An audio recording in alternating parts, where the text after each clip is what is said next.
Hey, what's up, y'all?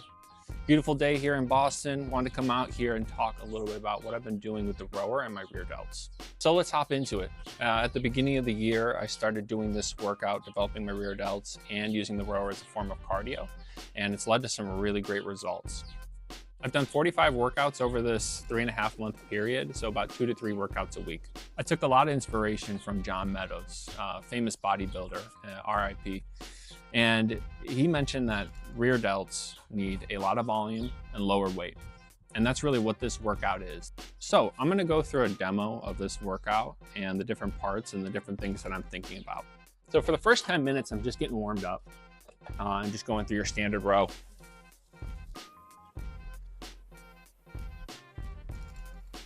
So for the second portion of this workout, first you do the 10 minutes of rowing, then we're gonna do 5 minutes of a high pull. Go ahead and play around with where you finish with the handle. I like to either finish here at my chin, or sometimes I like to bring it right to the top of my forehead. But this also gives you a really nice low trap pump, especially as you bring it higher, which isn't ever bad in my opinion. Another thing I'm doing here is I'm keeping my knees in that quarter squat lock position. I'm not doing a standard row. I'm just trying to connect with my rear delts and my back here. I want to keep my hands high. That way I'm keeping constant tension as I'm coming forward, then pulling again. Typically in rowing, you see people drop down and then come back up for good reason, to give themselves a rest and their upper body a break. But in this scenario, you do not want to do that. Next up, you're going to need a band. And with the band, we're going to actually thread this through.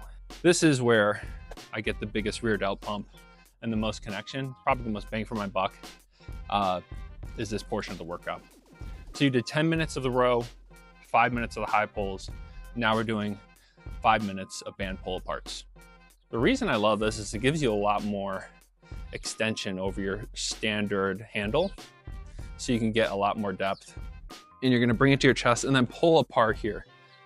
And then we're bringing it up nice and high, pull apart, keeping those knees fixed in that kind of quarter squat, and get a resistance band that you can do this for 5 minutes with. And boy, the pump is intense, and this gets really hard if you pick the right resistance on the band. The next 10 minutes is 5 minutes one side, 5 minutes the other with the band. And I'll break this up. Sometimes I'll do 5 minutes this side, 5 minutes the other side. Sometimes I'll do 1 minute, 1 minute, 1 minute, 1 minute. Sometimes I'll do 2 minutes, 2 minutes. And you'll see here I get pretty creative with whatever's just connecting most with the rear delt. And what I'm doing here is I'm kneeling on the side of the rower. You'll also see that I use a bench or a chair in my other video. You know, I'll get into that extension, or I'll even bring it down. I'll pulse it out. I'll slowly return, getting that full stretch. I'll turn my body fully this way. So I'm really focused on that eccentric. And here I'll think about the same thing. I might do pulses here as I'm beginning to burn out. I might go all the way across. I might bring it down low. I might bring it up high.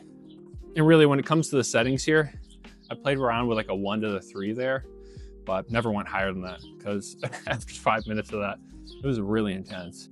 Hope you found some value from this video. Let me know if you have any questions, and thanks so much for watching.